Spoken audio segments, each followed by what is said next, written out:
Mankoba ke-47 nyata nyarioskeun Said Abdul Qadir dicoba atau digoda ku seton.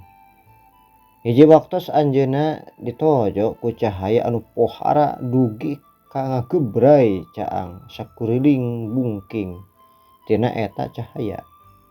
Jol aya rupa anu kacida alusna sarta nyaur ka Said Abdul Qadir.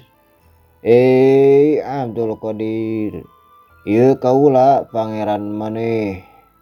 Ayeuna kaula geus ngawenangkeun migawe sakabeh paharaman. Nuhun Said Abdul Qadir.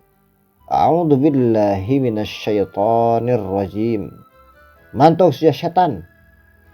Rep eta cahaya teh jadi poek. Legeudeg rupa anu alus teh jadi haseup. Jerit eta setan. Ngajeurit bari ngomong. Salamet maneh Abdul Qadir, salamet. Kaula geus nyilakakeun ku tipu bangsa bieu 70 kaum anu keur ngambah ka pangeranan. Santri-santri na eta naros kumaha katawisna eta anu nyarios teh setan. Saurna kami nyaho yen eta seton tina omonganana ngawenangkeun migawe paharoman.